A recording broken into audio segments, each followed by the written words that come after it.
Welcome to bird media. నేను వైష్ణవి. వైఎస్ఆర్ కాంగ్రెస్ పార్టీకి good bye చెప్పేశారు విజయసాయి. మరి దాని తర్వాత ఆయన రాజకీయాల్లో ఇప్పుడు మళ్ళీ హాట్ టాపిక్గా మారుతున్నారు. అయితే జగన్మోహన్ రెడ్డి చుట్టూ ఏర్పడిన కోటరీపై తీవ్ర అసంతృప్తిని ఎప్పటికప్పుడు వ్యక్తం చేస్తూ వస్తారు ఆయన. పార్టీతో పాటు ఆయన రాజ్యసభ పదవికి కూడా రాజీనామా చేశారు. ఇకపై నేను రాజకీయాల్లో ఉండను, వ్యవసాయం మాత్రమే చేసుకుంటా అని చాలా ప్రకటనలు కూడా ఇచ్చారు. అయినప్పటికీ రాజకీయ చర్చల నుంచి మాత్రం ఆయన దూరంగా లేరు.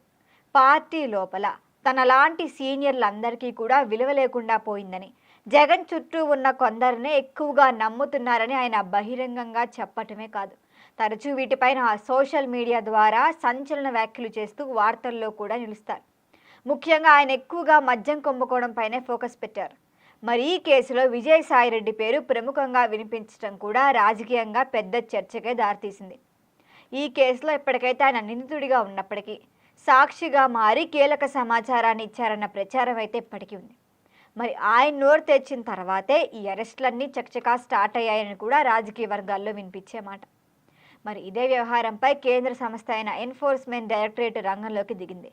మరొక 3 రోజుల్లో విచారణకు హాజరు కావాలంటూ విజయసాయికి సమన్లు కూడా జారీ చేసింది. ఈ వ్యవహారానికి మరింత బలం కూడా ఇచ్చింది. మరి ఇప్పుడు ఇదే టైంలో విజయసాయిరెడ్డి మరొకసారి జగన్ చుట్టూ ఉన్న కోటరీని టార్గెట్ చేస్తూ సోషల్ మీడియాలో ఒక ఘాటు పోస్ట్ చేశారు.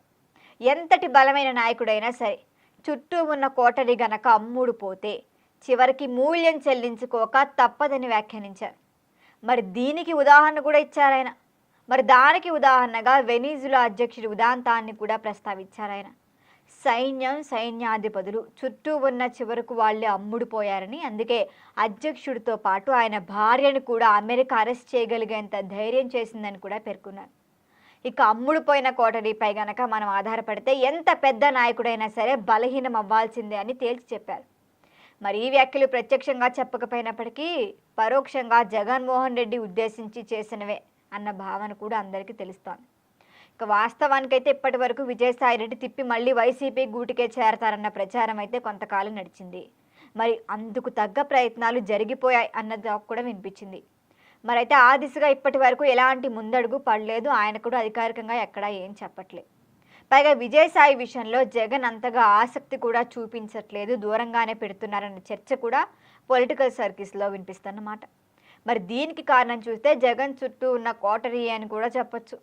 ఇప్పటికే 4గురితో విజయసాయిరెడ్డికి విభేదాలు వచ్చాయని, తనకంటే వారికే జగన్ దంపతులు ఎక్కువ ప్రాధాన్యం ఇవ్వటంపై కూడా ఆయన తీవ్ర మనస్తాపానికి చెందినట్లుగా మనకి తెలుసు. అయితే రాజ్యసభ పదవితో పాటు పార్టీకి రాజీనామా చేసిన తర్వాత తనని మళ్ళీ పిలుస్తారేమో అని చాలా ఆశగా ఉన్నారు. కానీ జగన్ మాత్రం దీనిపైన ఎట్లాగా స్పందించకపోవటమే ఆయన ఆశలన్నీ అడియాసలైనట్లుగా అయితే మనం చూడొచ్చు. దీని తర్వాత రాజ్యసభ పదవికి రాజీనామా చేస్తే పార్టీ బలాన్ని తగ్గించవచ్చు అనుకున్నారు. దాంతోపాటు మద్యం కుంభకోణం కేసులో కీలక వివరాలు బయట పెట్టారన్న కోపం అయితే జగన్లో ఇప్పటి వరకు ఉంది. అందుకే ఆయన ఎట్టి సిచ్యువేషన్స్లోనూ విజయసాయిరెడ్డిని తిరిగి పార్టీలోకి తీసుకోకూడదు అన్న నిర్ణయానికి జగన్ వచ్చారని కూడా వైసీపీ వర్గాలు చెబుతున్నాయి. మరొకవైపు ఇప్పుడు పార్టీని విస్తృతం చేసే క్రమంలో కూడా రాష్ట్ర వ్యాప్తంగా ఉన్న ఇతర సీనియర్ల సేవలను కూడా వినియోగించుకుందామన్న ఆలోచనలో ఉన్నారట జగన్. ఇక తనకు వైసీపీలో ఎటూ చోట్లేదు, మరి ఇదంతా గ్రహించారు విజయసాయి. మరి ఇట్లాంటి సంచలన వ్యాఖ్యలతో రాజకీయాన్ని కూడా ఇంకా పెంచుతున్నారని విశ్లేషకులు భావిస్తున్నారు. మరి ముందు రోజుల్లో ఈ రాజకీయ సమరం ఏ మలుపు తిరుగుతుందో చూడాల్సిందే. అసలు దీనిపైన జగన్ ఎట్లా స్పందిస్తారో, తిప్పి ఎలాంటి కౌంటర్ అటాక్ ఇస్తారో మాత్రం చూడాల్సిందే. మరి దీనిపైన మరిన్ని అప్డేట్ల కోసం చూస్తూనే ఉండండి బర్డ్ మీడియా.